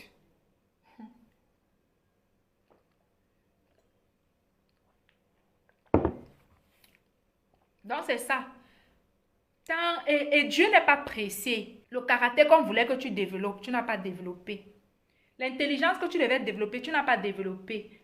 La connaissance qu'on voulait te donner, ou bien la révélation de Dieu qui voulait lui-même te donner, tu n'as pas développé. L'épreuve va revenir, t'inquiète. Si tu veux prier, jeûne. Est-ce que si tu vas à l'école, tu ne réussis pas, tu vas aller à une classe supérieure? Non. Sachez à partir d'aujourd'hui que nous sommes tous à l'école. Nous sommes tous à l'école de l'univers de Dieu. Que tu sois croyant ou non croyant, hein, l'univers s'en fout. Si tu veux, tu ne crois pas en Dieu, il s'en tape vraiment. Mais sachez que tous les hommes sont testés. Tous les êtres humains vivant sur cette terre sont testés. Crois ou que tu ne crois pas. Oh. Donc, même pour toi qui décide que oui, je ne vais pas donner ma vie à Jésus, d'accord? Tu es quelqu'un de normal. Dieu n'a rien contre, d'accord? Chacun est libre, vraiment. Vous êtes libre. Une fois que tu désires avoir un certain succès, une fois que tu veux être béni, une fois que tu veux avoir l'élévation, tu veux réussir dans ta vie, l'univers va te tester. On teste tout est testé. Tout. Une fois que tu te dis que non, il faut que j'atteigne ce niveau dans ma vie, il faut que je réussisse, l'univers va commencer à te tester. Il faut que tu prouves que tu es digne du succès et de la réussite. Il faut que tu développes la version de quelqu'un qui veut réussir. Parce qu'on ne réussit pas avec l'ancienne version, c'est la nouvelle version qui réussit. Je vous dis ça tout le temps. Exemple de ce que Dieu veut faire sortir en nous, c'est quoi? Un exemple palpable, c'est exemple de quelqu'un qui est très impatient, qui manifeste l'impatience, l'orgueil, l'amour de l'argent, quelqu'un qui a extrêmement peur. D'accord? Il y a aussi le test de la foi. Les tests viennent en fait pour enlever tout ça. Il y a la jalousie, le découragement, l'infidélité. Si tu es quelqu'un qui ment beaucoup, il y a également les maladies, les croyances limitantes, les meurtres, la sorcellerie. Dieu veut tuer toutes tes faiblesses afin de te refaçonner avec ses propres valeurs et son caractère. Sinon, tu ne pourras pas atteindre ses objectifs. Imaginons que si David n'était pas allé apprendre la guerre au désert durant tout ce temps, est-ce que si Dieu l'élevait au rang de roi, il pouvait accomplir sa destinée? Non. Donc Dieu te teste parce qu'il veut se sortir en toi toutes tes faiblesses. Il veut que tu arrives à vaincre toutes tes faiblesses, tes limitations, tous les manques que tu as dans ta vie, d'accord? Il veut que tu arrives à vaincre tout ça. Bon, bref, Dieu, lorsque tu donnes ta vie à Dieu, c'est que il va enlever dans ta vie tout ce qui n'est pas utile, tout ce qui peut t'empêcher d'accomplir le but. Donc c'est ça, voilà pourquoi Dieu le fait. Et même si tu n'as pas donné ta vie à Dieu, pourquoi il te teste? Parce que le succès répond à un certain caractère. Le succès répond à une certaine attitude. Le succès répond à un système de pensée. Tu ne peux pas aller au succès avec tes pensées limitantes. L'univers ne peut pas te bénir et il veut te bénir en fait. La joie de Dieu, c'est que nous soyons tous des êtres heureux sur la terre. Alors, il ne te teste pas pour que tu grandis, pour que tu deviens mature. Le succès ne peut jamais te rencontrer. Tant que tu restes dans ton ancienne version, tu ne peux jamais atteindre un certain niveau du succès. Voilà pourquoi Dieu teste tous les hommes. Le caractère fait partie du processus du succès en fait. Et Dieu y accorde une énorme importance. Dieu accorde beaucoup d'importance dans le caractère. Beaucoup. Le caractère, c'est quelque chose que Dieu honore énormément. Ce sont des valeurs que Dieu valorise dans la vie d'un homme. Parce que c'est toi qui bâtis le caractère. Quand l'épreuve vient, tu sais que oui, cette épreuve-ci vient par exemple pour m'apprendre le courage. Toi-même, tu te lèves, tu commences à devenir courageux. L'épreuve-ci vient pour m'apprendre à devenir patience. Pour m'apprendre à devenir patient ou patient. Toi-même, tu te lèves, tu comprends à quoi ça sert à l'épreuve. Tu commences à travailler. D'accord? L'épreuve s'y vient pour me délivrer de la jalousie, des mensonges, des meurtres, de la sorcellerie. Toi-même, tu te lèves et tu travailles pour devenir. Et la Bible dit que nous avons été créés à l'image de Dieu. L'image de Dieu, en fait allusion au caractère de Dieu. C'est ce caractère-là qui amène au succès. Si tu veux arriver au succès, tu dois te battre pour avoir le caractère de Dieu. Est-ce que vous avez déjà remarqué que les hommes qui sont élevés dans ce monde, ils sont très humbles? Lorsque tu les rencontres, ce sont des personnes très simples qui ont bâti un certain caractère, une façon de voir et de comprendre la vie. C'est ça, c'est ce que l'univers veut de toi et moi. C'est ce que l'univers veut de toi, toi qui aspires à un certain succès. Donc lorsque la Bible te dit que Dieu nous a créés à son image, l'image de Dieu en fait allusion au caractère de Dieu. C'est ce que l'univers t'exige pour te bénir. C'est une exigence, ce sont des lois universelles. Dieu a instauré, Dieu a établi ça, c'est ainsi. Et lui-même, il obéit à ça. Ça veut dire que lui-même, quand il appelle ses enfants, quand il appelle quelqu'un que lui-même, il dit que bon, je te donne une mission, porte telle mission, lui-même, il va t'envoyer dans les tests pour pouvoir façonner ce même caractère de Dieu en toi. Donc, même si toi, tu es musulman, tu es athée, et que tu décides que tu vas aller au succès, il va tout faire, il va se rassurer que toi-même, tu te bâtis ce même caractère. Parce qu'il ne fait exception de personne. Également, la même parole de Dieu dit que nous sommes créés à la ressemblance de Dieu. En fait, il s'agit là du fonctionnement de Dieu. D'accord? La ressemblance de Dieu, c'est quoi? C'est son fonctionnement, comment Dieu agit, sa façon de faire les choses, sa façon de réagir, de penser, de comprendre la vie, etc. On te teste pour que toi-même, on veut que tu manifestes aussi ce fonctionnement-là dans ta vie, dans ta façon de faire, dans ta façon de comprendre, de voir la vie. Tes faits et gestes doivent matcher avec ce que le succès exige de toi. Donc, quand la vie nous envoie des tests, c'est pour qu'on développe les attributs et les valeurs de Dieu en nous, dans notre propre vie. Voilà le but. Donc, ne regarde plus les épreuves comme si la vie était contre toi, c'est les sorciers de ton village qui t'en veulent. Non. Et je peux vous prendre l'exemple ici avec Saül. Qu'est-ce qui a fait que Saül n'a pas réussi son mandat de roi? Saül n'a jamais été formé par Dieu. Saül n'a jamais reçu des tests. Saül était parti à la recherche où c'était de l'ânon de son père qui était perdu. Il se retrouvait ainsi. Il a rencontré le prophète Samuel et Samuel a prophétisé sur sa vie. Et c'était ainsi, sans aucune formation, sans aucune révélation. Il ne connaissait même pas le Dieu qu'il allait servir. On l'a nommé roi et c'est ainsi qu'il est allé désobéir à Dieu. Il est allé faire les choses à sa manière. Il avait un caractère bizarre. C'est ainsi que Dieu l'a rejeté. Pourquoi? Parce qu'il n'est pas allé à l'école de Dieu. Parce qu'il n'est pas allé à l'école de l'univers. Donc, lorsqu'on ne part pas à l'école de l'univers, tu ne vas pas réussir, tu ne seras pas à main d'accomplir ton objectif. Et tout ce que je suis en train de vous enseigner là, tous les motivateurs que vous allez voir qui vous parlent sur YouTube, ils parlent de tout ce que je suis en train de vous dire. Parfois, vous avez l'impression que non, ils parlent juste de non. Si vous voyez un homme, une femme qui a un certain succès, qui manifeste une certaine grâce, une certaine élévation dans sa vie, il est passé par ce processus. L'univers n'a jamais testé Saül. Il n'est pas passé à l'école de la vie. Il n'a pas fait la formation. Conséquence, il ne connaissait pas Dieu. Il ne connaissait pas comment c'est le Dieu d'Israël. À chaque fois que Dieu lui donnait une instruction, il partait faire à sa tête. Il compromettait tout le temps. Tout le temps. Et Dieu s'est fâché contre lui et on l'a retiré. Cela, on a donné à David. Il n'avait pas le caractère de quelqu'un qui est au succès. La royauté ne le ressemblait pas. Il n'avait ni le caractère, ni le mode de fonctionnement que l'univers exige pour arriver au succès. Il n'avait pas ça. Et également, Dieu ne fait pas confiance à un homme qui n'a pas testé jusqu'à un point. Dieu, pour valider quelqu'un, il te teste bien même. Et le plus souvent, qu'est-ce qui se passe lorsque tu es un nouveau converti? Lorsque parfois tu es un nouveau converti, tu vas te rendre compte qu'au début, quand tu priais, tu te plaignais. Dès que tu te plaignais, Seigneur, je suis fâché comme ça. Ce que tu as demandé, l'on venait te donner. Mais à un moment donné, quand tu vas te plaindre, les choses vont encore devenir plus difficiles parce qu'on veut que tu grandisses. Tu ne vas pas t'éterniser bébé au lait.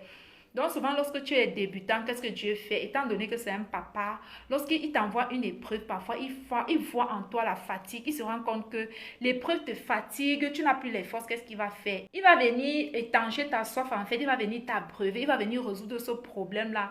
Mais pour un bref délai. Et après quelques temps, très rapidement, en fait, dès que tu vas un peu respirer, il va faire revenir une nouvelle épreuve. Pourquoi? Parce que tu n'as pas encore compris au point d'en tirer une leçon ou la clé qui est cachée derrière l'épreuve en question. Donc, c'est un peu ça. Donc, parfois, Dieu, lorsqu'il voit que tu es fatigué, il va résoudre le problème, mais sois sûr que ça va revenir. On ne gagne pas l'univers, mes amis. Jusqu'à ce que tu en tires la leçon, Dieu ne va pas te coller la paix. Et maintenant, quand on réussit à tirer le meilleur de chaque épreuve, quand on a grandi dans la maturité et qu'on a compris que derrière telle épreuve, il faut tirer telle leçon, qu'est-ce qui se passe? Dieu lui-même, il mettra un thème. Lorsque tu as compris la leçon, lui-même, il va venir mettre un thème. Comment il met un thème? Parfois, il peut venir te donner une instruction et dès que tu poses l'action, l'épreuve fléchit. Cette montagne va fléchir devant toi, en fait. Tu vas avoir le dessus sur elle. C'est un peu ça. Et parfois, lorsque tu deviens mature spirituellement, il t'envoie régulièrement les épreuves. Une fois que tu valides cette épreuve, il envoie l'autre. Tu valides, il envoie, et ainsi de suite.